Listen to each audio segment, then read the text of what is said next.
Welcome to Everyday Martial Artist, a weekly podcast where you'll join me, Brian Doucette, as I interview a different martial artist each episode and hear their story. Some guests you may have heard of, and some you probably haven't. Be sure to subscribe where all your favorite podcasts are available. Also visit our website at everydaymartialartist.com. If you're listening for a specific interview, I sure hope you'll stay and check out the other episodes.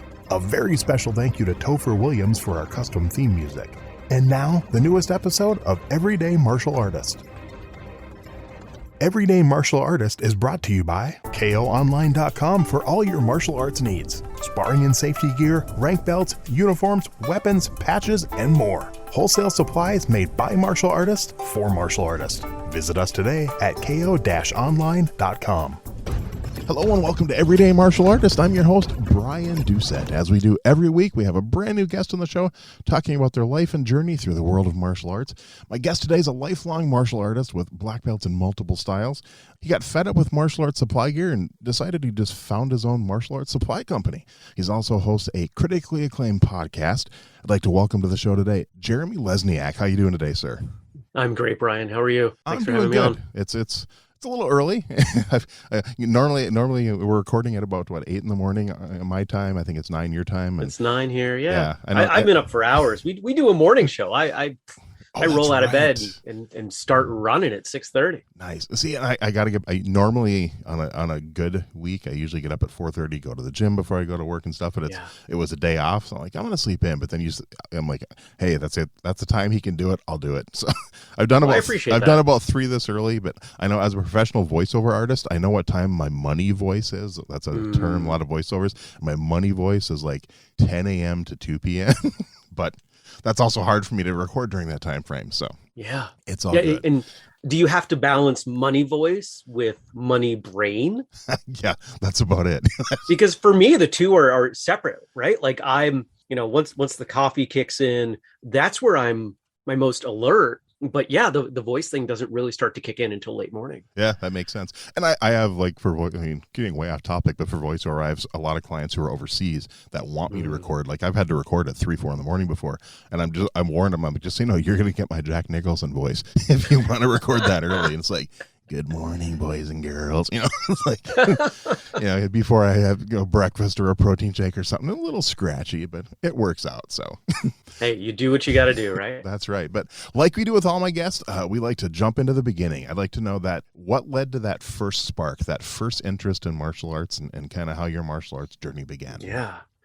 So my story is so early in my chronology that it wasn't even really my decision. Okay. I was 4. I had just turned 4. I was at the public beach. I don't even remember most of this story. This is a story that I've heard primarily from my mother and to a lesser degree, one of my original instructors. We were at the beach and my mother calls me out of the water. And what's really funny about this is we rarely went to this beach because there are a lot of people there. And my mother preferred this other beach that had far fewer people. But we're at the town beach and she calls me out of the water and brings me over and says, "This is Beth. She's going to start teaching karate. Do you want to learn karate?" I'm like, okay, I'm 4. I don't know anything at that point. There's no Ninja Turtles. We didn't grow up. I didn't grow up watching, Kung Fu TV. I lived in the woods in Maine. We didn't go to the movies. So I had absolutely no frame of reference for what martial arts was. But the way she presented it to me, you can get a kid to agree to anything if you bring your voice up the end. Hey, do you want me to hit you in the head with a hammer? Yeah, sounds fun, right? So That was kind of the tone. And so I agreed. And so September 83, I was 4 years old on the floor. And what I have heard my original instructors say since then is, after you, we didn't take anybody under 6. Oh, wow. Did you remember what style of karate it was? Yeah, so it's a married couple. I'm still in touch with them. I still train with them. They're absolutely wonderful, wonderful people. John grew up in Ishinryu karate, and Beth grew up in Kyokushinkai and with some Goju influence. Very cool. And so I got this mishmash, as well as these two being, in my mind, very much ahead of the times in terms of openness to cross training. We would have people come visit the dojo, and it didn't matter if you were like a blue belt in something else. Be like, what can you show us? what can we learn from you? Do you have a form? Do you have a kata that we can learn? And it was just this very Borg mentality. Let's just grab everything we can because it's fun and it's new and it's different. And some of it will stick and make sense. Okay. That's actually, yeah, I've told the story a few times. Like, my not my first instructor, but my first instructor as an adult, he was just, he forbid cross training. He tried to forbid cross training. Yeah. And I don't hear it that often. I thought it was a normal thing. And the more and more guests I talked to, they're like, no, my instructor was open about it, and they invited it and invited other instructors in from other schools. So I was in the minority, I guess, when I first thought I was in the majority. Well, you know what? I possibly, but you know what I think it is more? I think that especially in the early 80s, we had a lot of that legacy stuff from 60s, 70s. Information didn't spread as quickly then. And so you still had a lot of that dojo battle culture that kind of went on. If somebody stepped into your school in the 60s, or so they tell me, they weren't so much there to learn if they're coming from another school. They're there to test themselves or to potentially steal students, right? So there was a lot of this cynicism that came up. But what I think happened is those of us that came up in the 80s, if we had instructors who were open to cross training, they were probably better instructors. And we're probably more likely to still be training now because we had better instructors. Okay. That's my theory. That's a good theory to have, I think. That makes sense. So do you remember, how long did you stay at that first school? Until I went to college. Oh, wow. Yeah. So, I was there from 4 to 18 and trained a little bit when I came back from college. That summer between freshman and sophomore year was the only time. I grew up in Maine, went to college in Massachusetts. And so that summer when I went back to Maine was really the only time that I was there for anything extended after I graduated high school. So I was training there that summer, not every day because I was working. I was working in a restaurant, worked quite a few nights, but kept training until pretty much let's call it the end there, and started training with some clubs on campus and mixing it up. Well, I definitely want to talk about the stuff on campus, but back up just a little bit. When you Sure. got to the age where you could have made your own decision, what at that point, why did you decide to stick with it? I know you said you were kind of forced into it as a 4-year-old. What made you want to stick with it when you were old enough to decide that? It's such an interesting question because it wasn't always good, right? If you do anything long enough, you're going to have bad days. And so stack on top of that the challenges of being a teenager and the social dynamics. And, here I am, I'm trying to find my own way in school as arguably the nerdiest kid in school. I mean, if you were to ask people back then in high school, hey, who's the nerdiest kid in school? I was definitely top 3 out of 700 kids. Nice. Probably number 1 to most of them. I was top 5 easily. Awesome. So we're in good company. Yep. Martial arts seems to attract some misfits, at least youthful misfits, which I really appreciate. Agreed. But when it came down to it, martial arts was the only thing beyond academics where I felt I had some control and some skill. I was competing in competitions and doing well versus, high school sports where I was struggling to get enough acknowledgement to come off the bench. I wasn't on the bench playing soccer because I wasn't any good. I was on the bench playing soccer because none of the kids liked me enough to pass me the dang ball. Okay. So martial arts became the thing that I could lean on and say, this is mine. So through those bad days, there were days I wanted to quit because I had a bad day. You're a kid, you're a teenager. Anybody who remembers adolescence knows, sometimes days didn't go well for absolutely no reason other than, hormones aren't working properly that day as your body matures. But my mother really, and I thank her for this, didn't let me quit. She's, we got to stick this out. If you still feel this way on Monday, okay.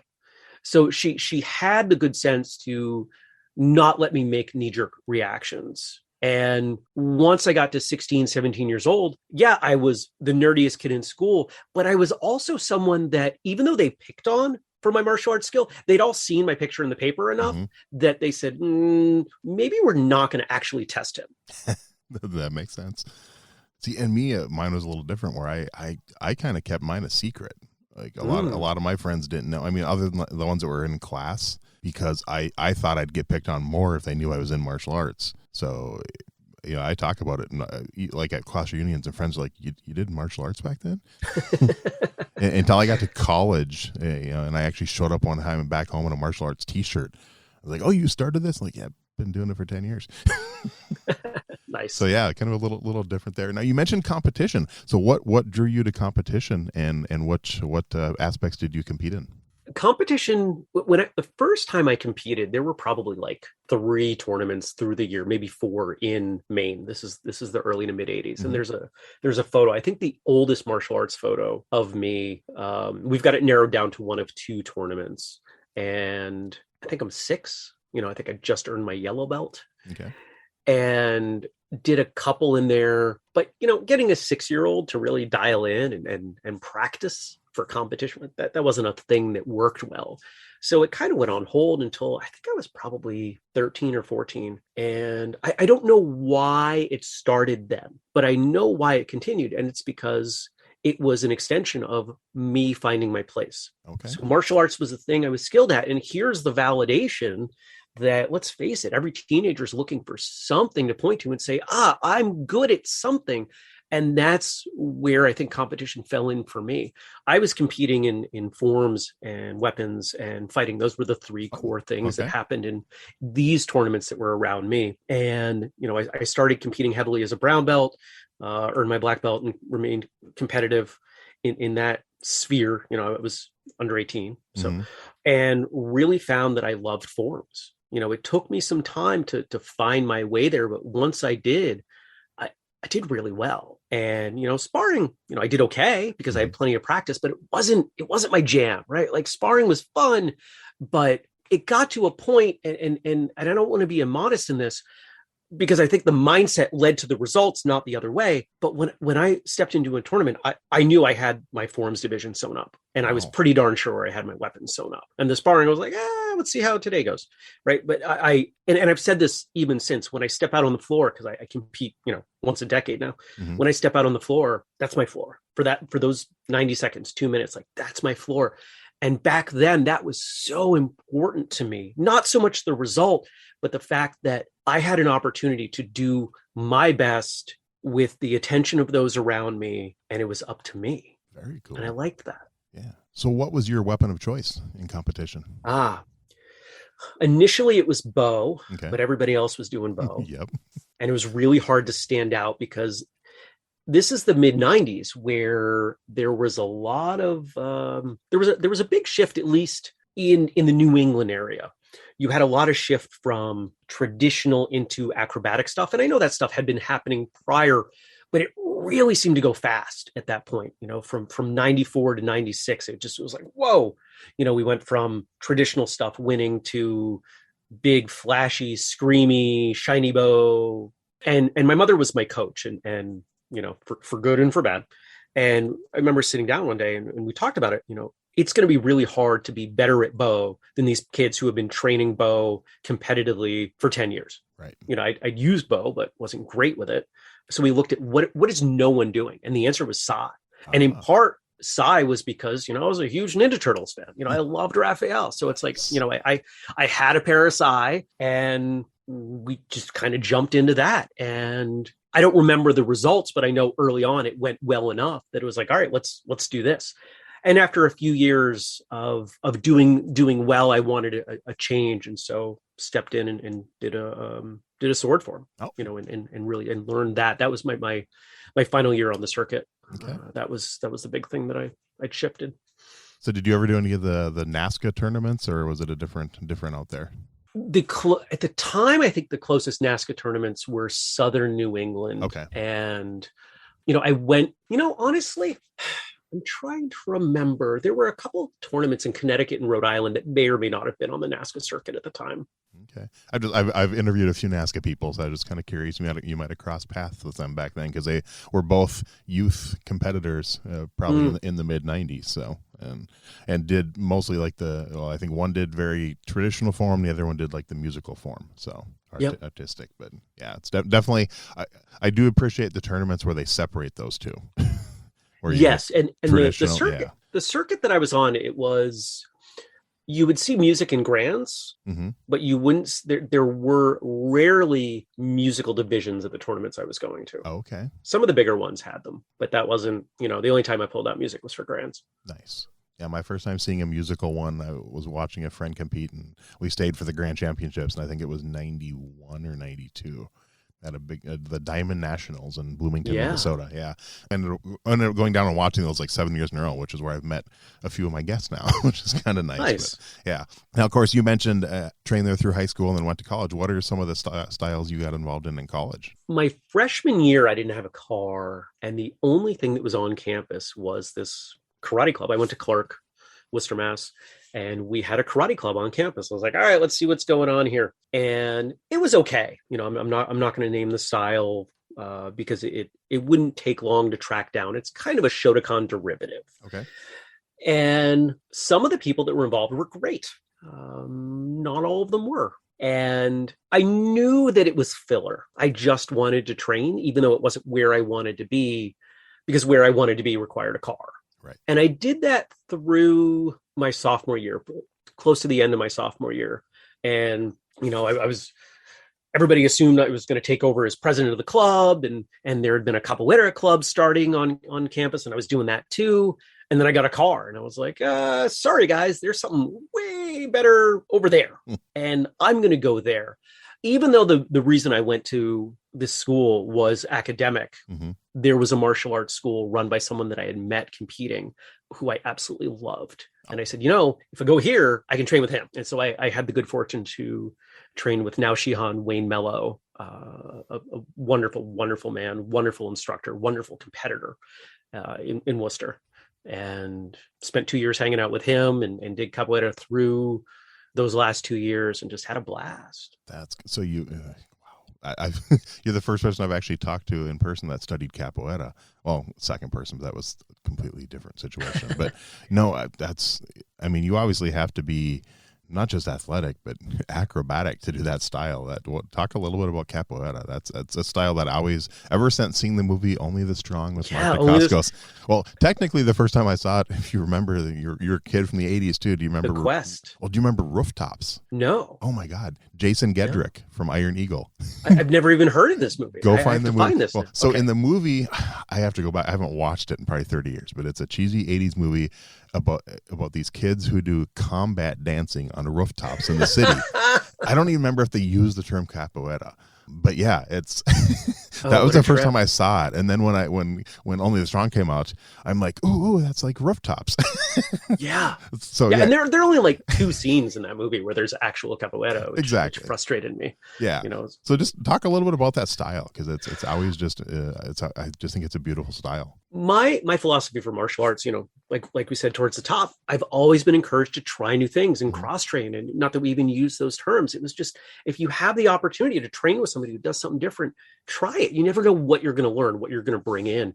And when I started doing capoeira, what I loved about it was that I could take a lot of what I knew, but yet it was still so different that it was really challenging. And I had a pretty good instructor. I was really happy with the instructor. He was from Brazil and lived outside of Boston, and had a student who had come up through his program that was going to college with us. And so he encouraged him to come out, and he was making the trek. I think it was once a week. And, so that club actually grew quite a bit, and it was a lot of fun. So the movement, I think, is what really appealed to me. I came up in a Okinawan mindset, if you weren't moving, you were still, it was very rigid.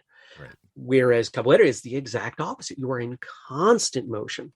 And some of that had some synergy with combat for me, but more so I just enjoyed the activity of it. Not just going to class and being around people, but the fact that it was constant movement, and the fact that you had to adjust on the fly in the way that you would in any kind of free-form drill, whether sparring, self-defense, whatever, with someone else. But you had to account for their constant motion as well as your constant motion. Whereas if you think about, if you watch most people, let's say, spar, they're still until they figure out what they're doing, and then they move. Better fighters, of course, aren't, but most people will just kind of stay in place. And it's like, now I'm going to do this, and then they stop. And so it was mentally challenging as well as physically. Wow. And you said the person who ran it, you knew from competition. So that's one thing I've never seen capoeira in a competition. Not capoeira. Oh. That was the Shotokan school that I was training at the same time. Sorry. Okay. Yeah, I've strangely enough, the only time here's a fun story. The Shotokan instructor, Shion Mello, had a tournament that I had been to a number of times in Worcester, in the same town at one of the colleges. Worcester has like 15 schools.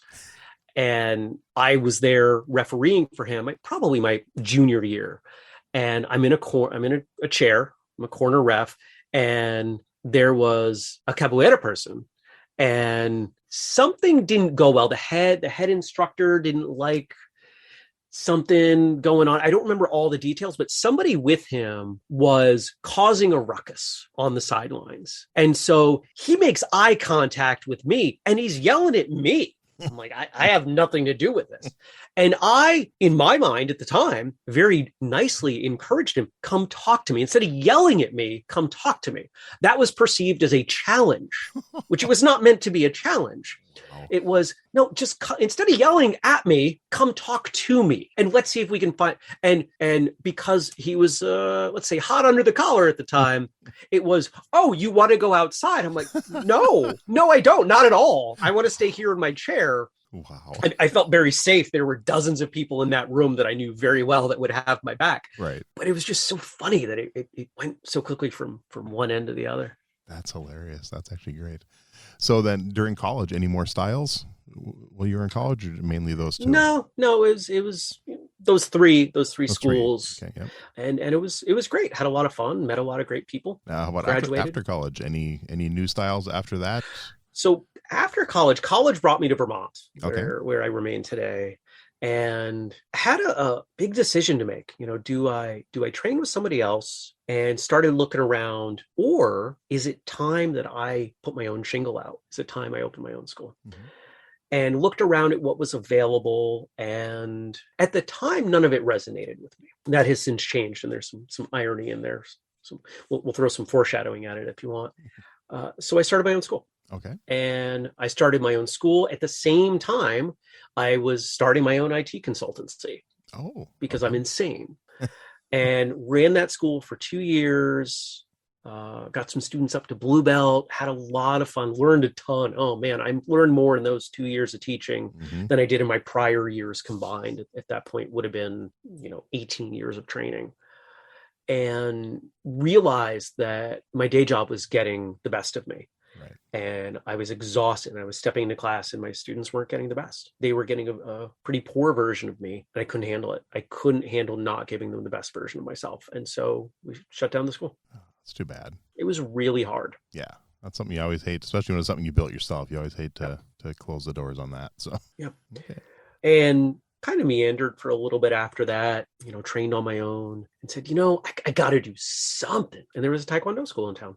And I said, let's check this out. And I went and met an absolutely wonderful man who had grown up in Shorin-ryu and was now teaching Taekwondo with kind of similar reasons that I ended up in Taekwondo, because that's what was around and he wanted to keep training.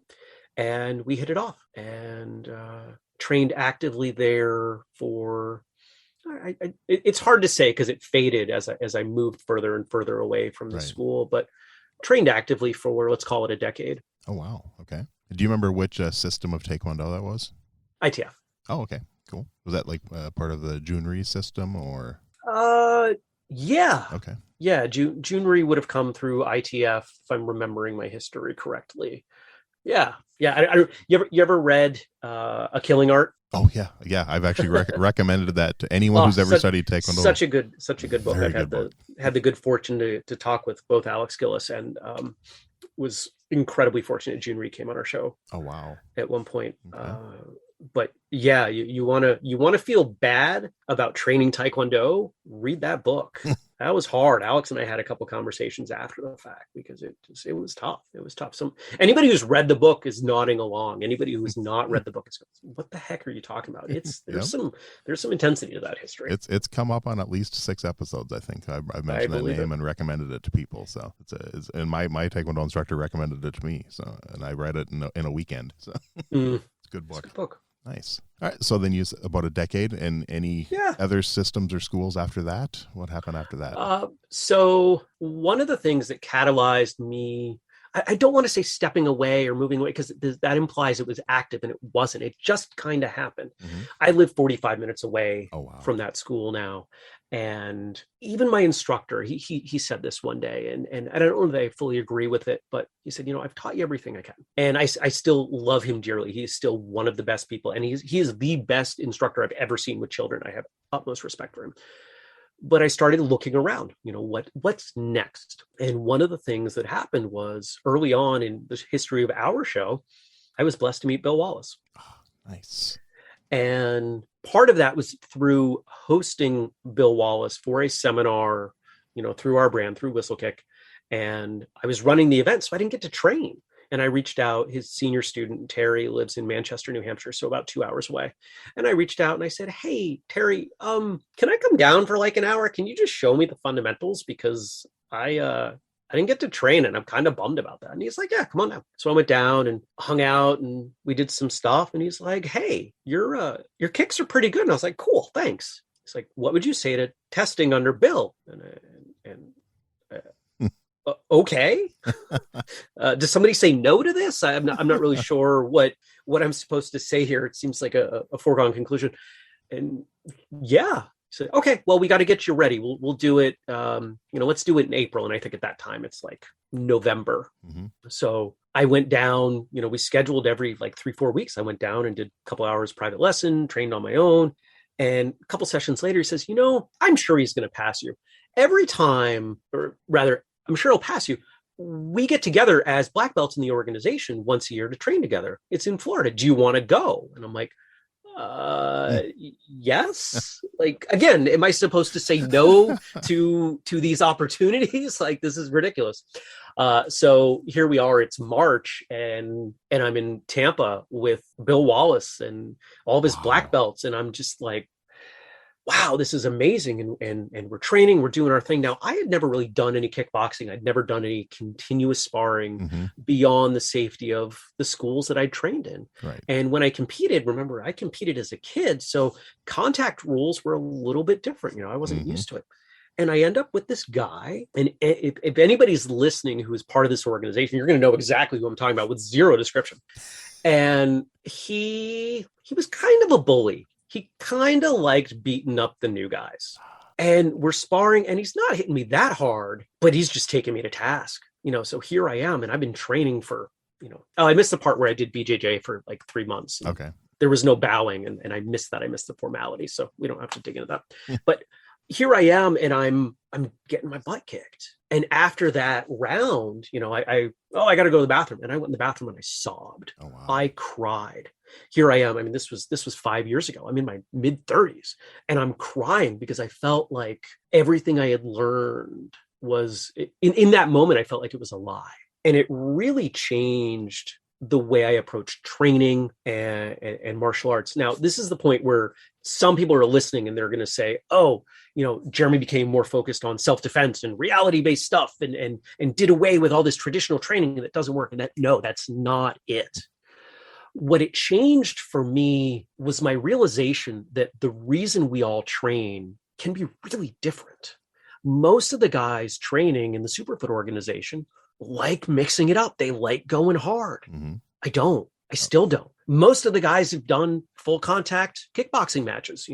Some of them have earned belts, and I don't mean rank belts. I mean title belts.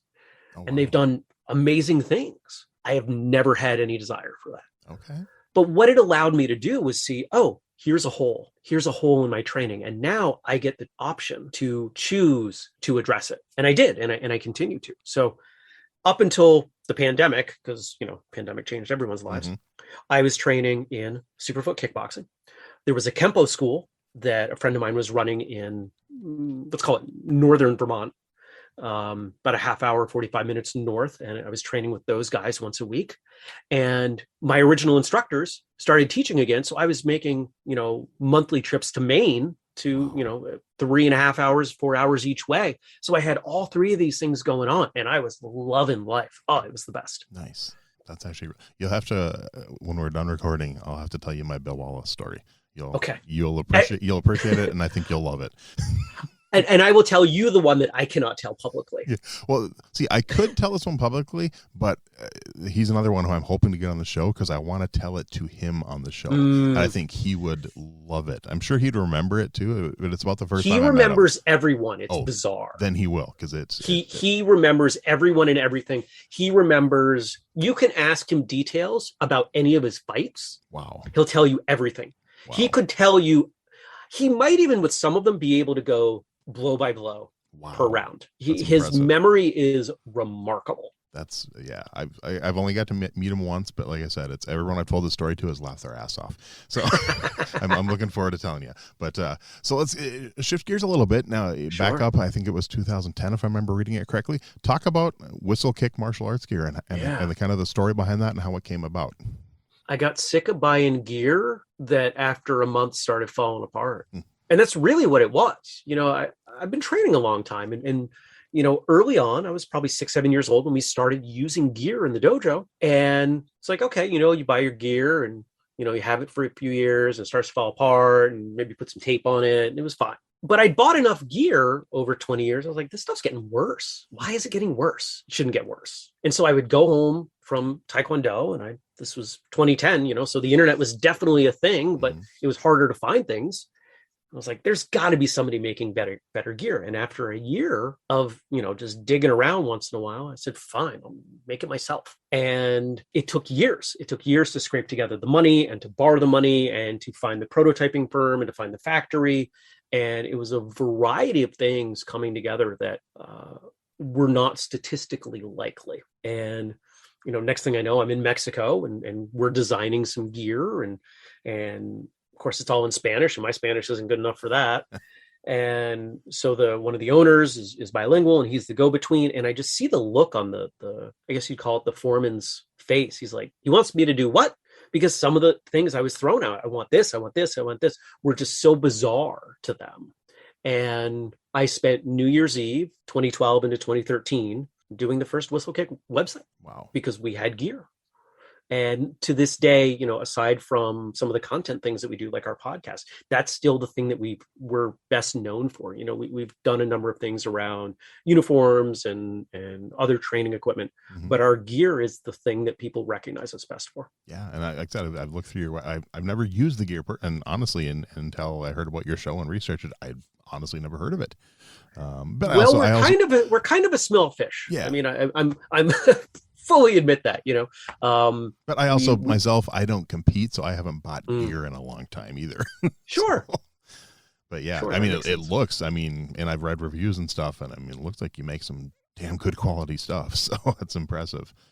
One of the things that's always been important to me, and I, if you talk to martial artists who go into business, whatever business it is, whether it's a martial arts school or something else, non-martial arts related, if you talk to them long enough, you can usually find their martial arts philosophy in how they run their business.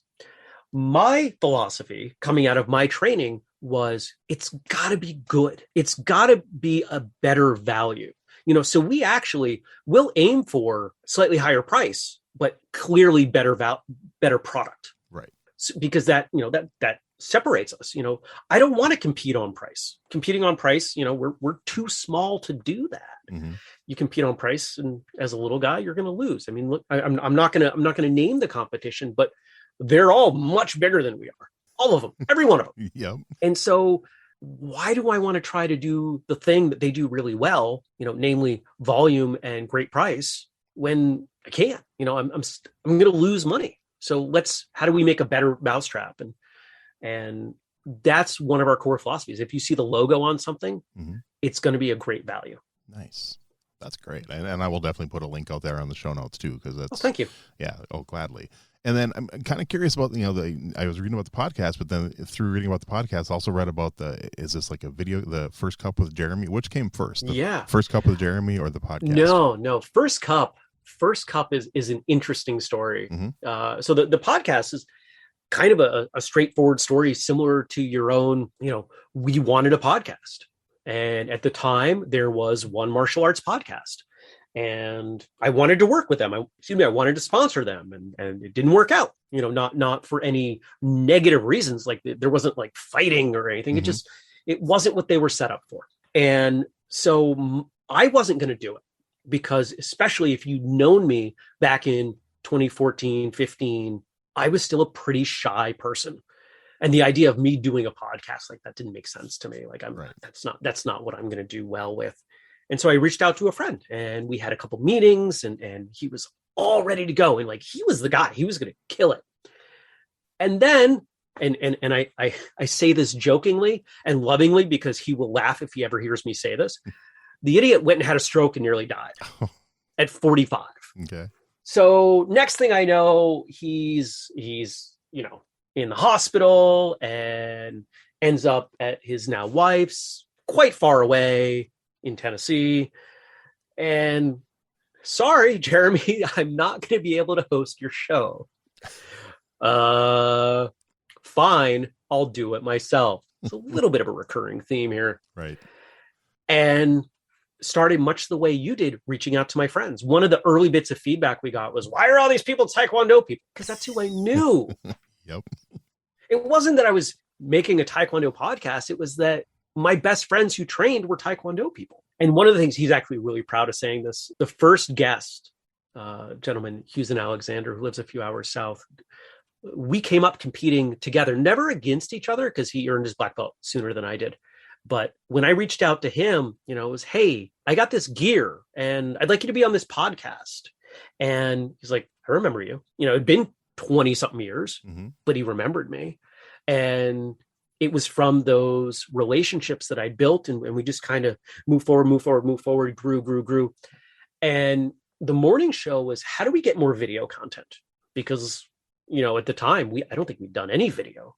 And what's the number 2 search engine on the planet? It's YouTube. What do people want to see on YouTube? Videos, not here's a still image with audio behind it, which, to be frank, is still what we do with most of our podcast episodes. But I said, all right, when am I going to do this? I don't have any time. When I have time? First thing when I wake up.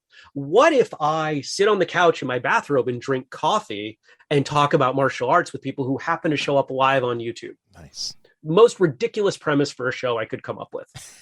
But I couldn't come up with anything better. So we did it. And now we're 3 years in, weekdays, 6:30, First Cup with Jeremy. And we average anywhere from, 5 to 10 people live, not a big show.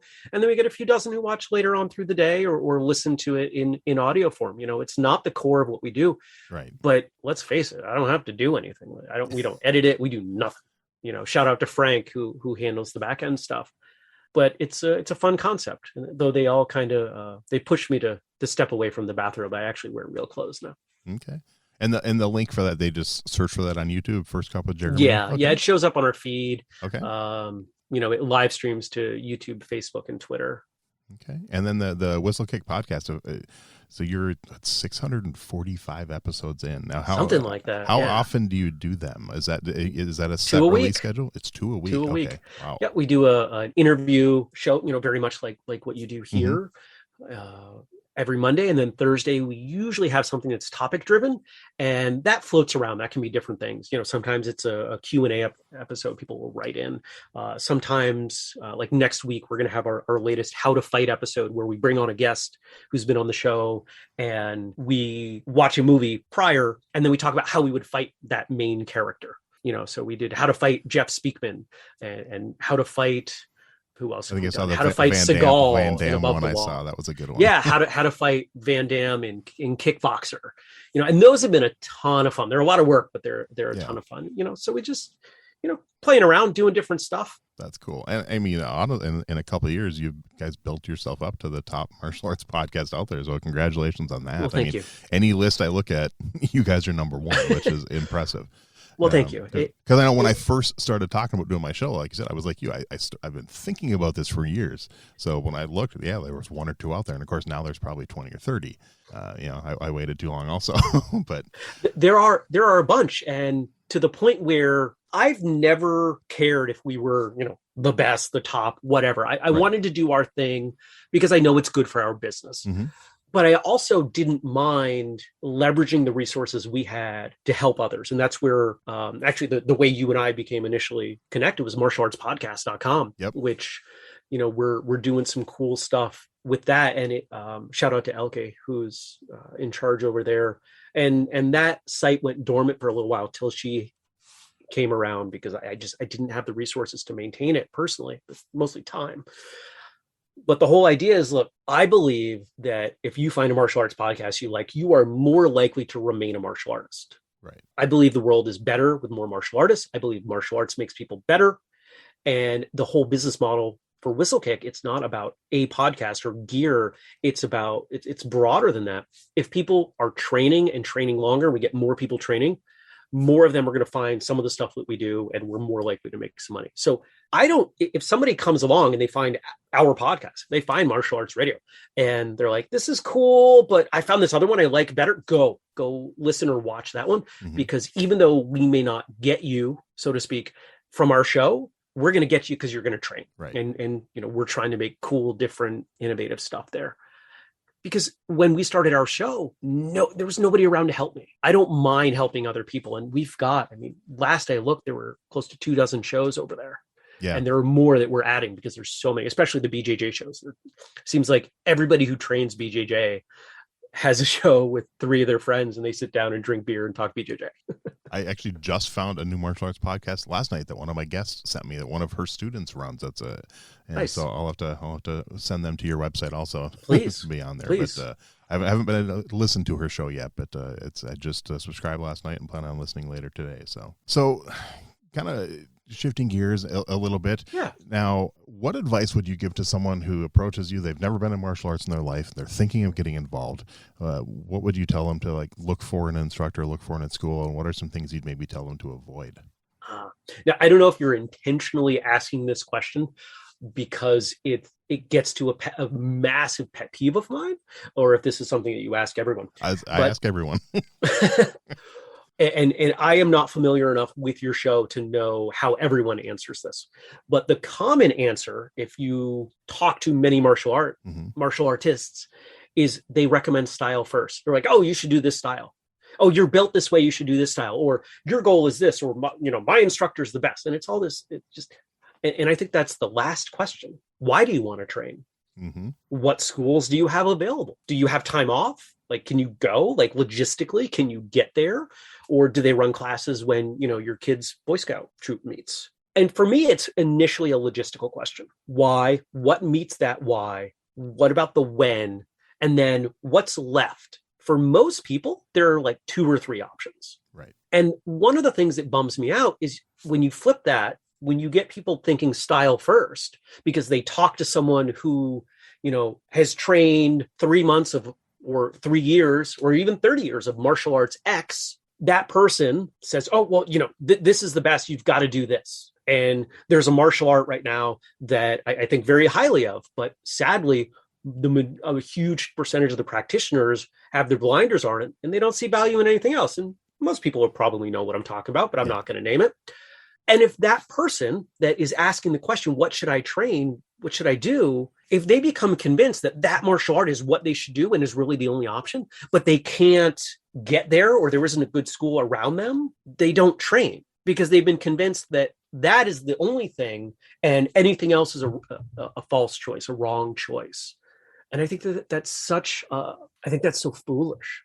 Most martial artists would agree that martial arts makes people better. Mm-hmm. So why not have them training in something that isn't quote unquote the best thing for them, but is better than nothing? Agree 100%. And the whole reason I added that question in is because myself, being in martial arts for almost 40 years, I get asked that question probably on a weekly basis, like a coworker or a friend of a friend. Hey, you do this, what do you recommend? And so I'm like, I wonder what other people would say, because I know what I've pretty much said for, and my answer, I'm sure, has changed over the years. And luckily I'm in an area myself where we have 30 plus martial arts schools to pick from. Cool. Yeah. So I tell people, go to as many as you can, watch them, talk to the instructor, meet people, talk to other students. But, I've also had people call me from other towns and I'm like, well, you have one school in your town. So Yeah. not much of an option. Go try it. If you don't like it, you're kind of out of luck other than virtual lessons. But so, that depends too, what you have in your area. But yeah, it's fun. At first I thought, like, my first 4 guests, I think, gave like the same answer.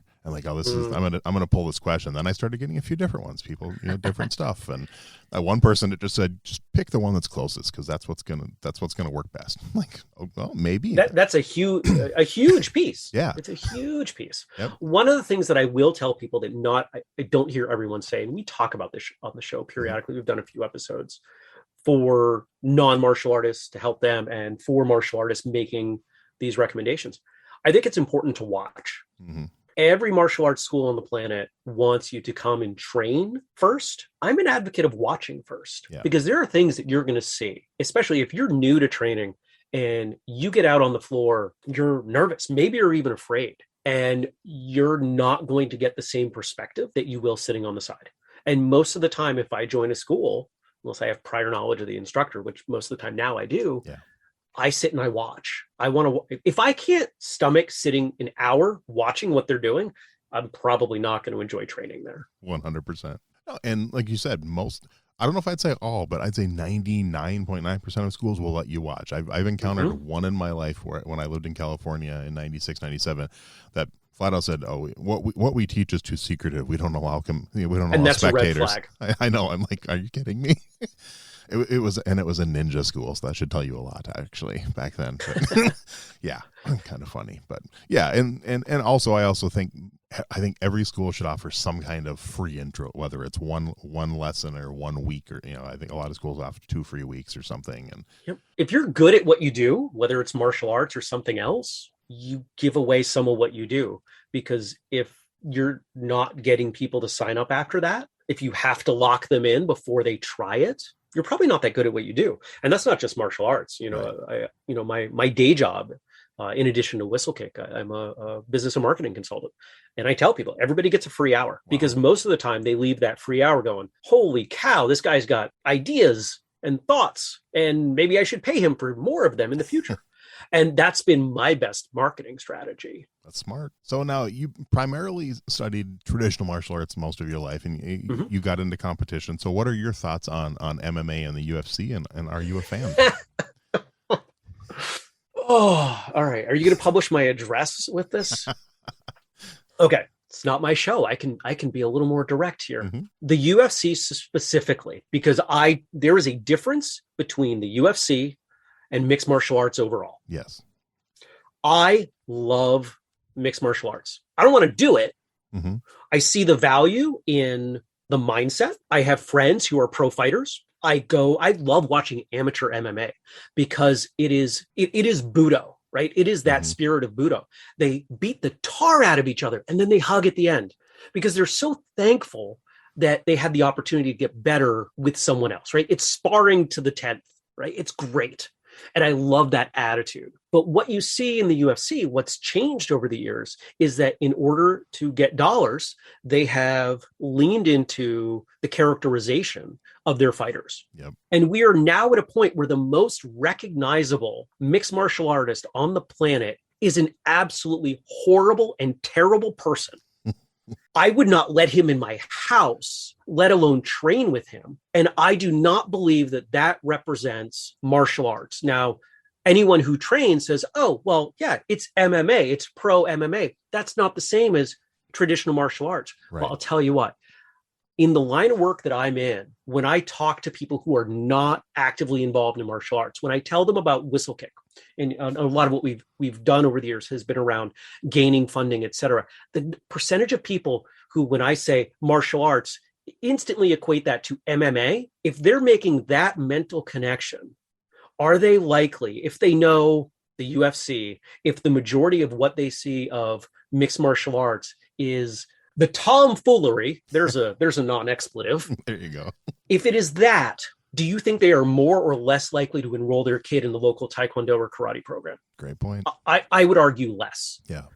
So the point at which I care, and I will push back on MMA, specifically the UFC, is when it starts to mess with the thing that I mentioned earlier is incredibly important to me and is our whole reason for being, to get people into and keep them in traditional martial arts. Yeah. And I used to, the same thing. I used to love the UFC. I used to never miss it. I used to judge pro MMA too. So I'd never miss a UFC event. And I can honestly say I haven't watched one in 3 years. So it's changed. I did a short video. We're all over the place. You know, I've got a small TikTok account because that's where doing these really short kind of personal videos made sense. And I started getting tagged in and seeing the hashtag martial arts all over these clips from a couple weeks ago of Conor McGregor and Machine Gun Kelly. And I went, hold on, there's nothing to do with martial arts in this. You know, maybe we're looking at an upcoming, you know, Logan Jake Paul pro fight kind of thing. That's fine. It's even fine that people are tagging me in it. But the moment you call that martial arts, and the moment that you call Conor McGregor is an incredibly skilled fighter. He's a remarkable fighter. I will not take that away from him. Would not want to step in the ring with that guy. He would decimate. He would decimate me with one hand. He's not a martial artist. By my definition, he's not a martial artist because my definition of martial arts involves personal growth. He's a slimier person now than he was when he started. He's regressed. That's not martial arts. 100%. I agree. All right. If you had to pick one martial artist to put at the top of your list for someone you truly admire, whether it's someone you've trained with, you've met, you've talked to, or someone you just heard of or read about. You make me pick one? Honestly, none of my guests have ever just picked one, I promise. So if you need to pick 2 or 3, that's fine. But yeah, if you have one. The one, so I'm going to pick one, but I'm going to throw in a couple honorable mentions, okay, if you'll allow me. Perfect. The one that I've got to put at the top is Bill Wallace. And nice. I would not have done so prior to meeting him. He's a wonderful martial artist. He's a gifted instructor, incredible fighter. I mean, his record speaks for itself. If anybody doesn't know Bill Superfoot Wallace, you really owe it to yourself to do a little bit of research on him. Yes. But the reason I put Bill at the top is because he lives that martial arts ethos 24 hours a day. He found his gift. I believe everybody in the world has one thing that they can do better than anybody else. Most of us never find it because we don't spend enough time trying new things. Bill found his thing very, very early, and you can see it. You can see it in his old fight tapes.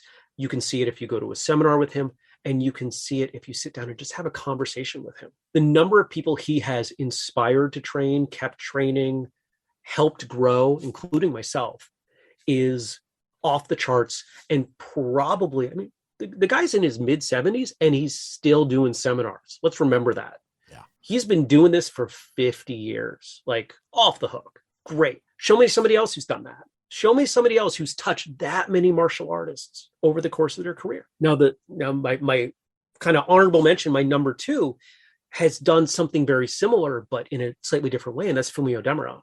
Oh, yes. If you don't know the backstory of Karate Kid and how Miyagi was modeled on Fumio, if you haven't watched The Real Miyagi, I think it's on Netflix, or at least it was. It's an awesome documentary. And if the Karate Kid had any influence on you as a martial artist, as it did me, you owe it to yourself to watch that. I was incredibly lucky. We did an episode on Fumio Demura as a profile because I thought, I was told we would never get him. He was older, he wasn't feeling well, etc. And next thing I know, the profile episode was put up on the Real Miyagi movie Facebook page. And I was like, oh.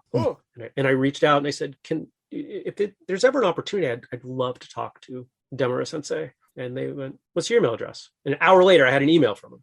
Yep. And so in similar way that Bill Wallace, Grandmaster Wallace, I don't want people to think that I don't respect his rank or title. Right. When we chat, he's just Bill, and that's at his designation. And that's not just for me. He's an incredibly humble guy. I found the same things in speaking with Demura Sensei, that his training, his approach to life is the same way he approaches his everything. His martial arts and his non-martial arts is still martial arts. And so I guess we'll go with those 2. I could name plenty of other people, but those 2, I think, have had more impact on the martial arts, at least in the Western world, than anybody else I can point to. Oh, but Chuck Norris. Chuck Norris has had a lot of impact. Yes. But I don't know how many people he's gotten to train. Right. 2 phenomenal answers. And honestly, if I remember correctly, through 30 episodes, I don't think either of those two has ever been mentioned. So that's always good. Always good when we get new names. And Mr. DeMera, actually, he said yes. I sent an email, and I'm waiting to schedule. I'm keeping my fingers crossed we can make it work. So that was one kind of the same thing. I was shocked when he responded to my email personally. I'm like, oh, wow. I was so overcome with joy at the end Yep. that my eyes started leaking. That's awesome. I just sat down. It wasn't like I wasn't crying because I was sad. I wasn't crying. Like I take someone that you've looked up to for decades. Mm-hmm. Everyone told you it would not happen. You wouldn't get to talk to them. And then you get to talk to them. Yeah. And they're even more amazing to talk to than you thought. Yeah. Yeah. I had my first one like that was actually, I think, episode number 6, my interview with James DeMille, who just, and honestly, I just found out 2 weeks ago he passed away. I didn't know it. I was in the middle of interviewing someone else, and he had mentioned some martial artists we lost. And he goes, and we just lost James DeMille in August. I'm like, what? So actually thinking back, I may be his last interview. Yeah. So yeah, phenomenal interview. And I'm glad that you were able to capture it, right? Yeah. Like this is a great example of where I can't do it all. We can't do it all. And part of the reason I want other people doing martial arts podcasts and capturing these stories, because everyone's going to die. Yeah. And the best martial artists, let's face it, they suck at telling their stories and chronicling things. You know, you'll have a few people that they train with and they're like, yeah, you know, I saw him do that 20 years ago. He doesn't like when I talk about it, you know, and so those stories die with them. You know, we've had, sadly, 3 of our past guests have passed away. One, there was one that about a month ago, he passed of COVID. And, you know, I mentioned Jun Rhee, who passed away not too long after I got to speak with him. And, you know, one other gentleman. And it was just, every time somebody passes away that we've had on the show, I don't know if you had the same experience, their students will write to us and say, I'm really glad he did this. Yep. Because now I can go back and I can listen to him, her, them, whenever I want. And I'm only 30 episodes in, and I've already had 2. Over your years in the martial arts, is there a philosophy you've learned that goes to the top of your list? One philosophy that you keep coming back to that's really important to you? There are only so many ways the human body can move, and only some of them make sense through the lens of combat. Very cool. And I'm certainly not the first person to come up with this. I've heard other people say it in slightly different ways. I don't know that I came to it on my own, but I think I did. And it came as a result of watching the infighting. This style is better than this. Taekwondo is stupid. And I don't think Taekwondo is stupid. Just any Taekwondo practitioners out there. I hold rank in Taekwondo, so stop. And people say, oh, well, you know, that's not an effective art. Well, why not? It's got the same concept of punching and kicking that this other art does and this does. So why would a punch, you know, a straight punch exists in every martial arts style, right? So doesn't that speak to something that's a little more central? I've also heard the philosophy, you've probably heard this too, or rather the metaphor, martial arts being like a mountain. The closer to the top you get, the easier it is to see the similarities and see around and see that, you know, you're all closer than you were at the bottom. Yep. And I think that that's so true. And I think that if more people can embrace that we don't have the infighting, which frankly keeps people from training. And I think that leads to more fun, better learning, and more rapid advancement of the martial arts. Nice. See, that's probably my favorite question to ask, because that is one I've never gotten the same answer on from anybody. So nice. It's one of my favorite questions, but kind of a few fun ones to wrap it up. Yeah. Do you have a favorite martial arts book? A Killing Art is up there. Yep. You know, we mentioned that earlier. I've read a bunch. You know, I'm not a huge reader, which is ironic because I write books. I'm probably going to go with A Killing Art because it's historical and it's entertaining. Right. Like it's. I mean, you've read it. I don't know how many of your listeners have read it, but it's an enjoyable read. It's exciting. It's not. And then in 1925. This person did this thing, which, you know, most histories of martial arts are that. Right. That's probably in my top 3 also. So it's one of my favorite books. But all right, now you're a kid of the 80s like me, so hopefully you'll have an answer for this one. Favorite martial arts video game? Oh, there's so many. Okay. So I've got, and it's still, hold on, I'm going to open the closet because I think it's still here and I want to make sure I get the name right. Can I find it? Can I find it? No, it's hiding. Okay. My mother sent this to me a couple years ago. She found it cleaning out piles. My first computer, we had this game that we found in like the bargain bin at Walmart. So it was already like 10 years old at that point. And it was called like Budokan.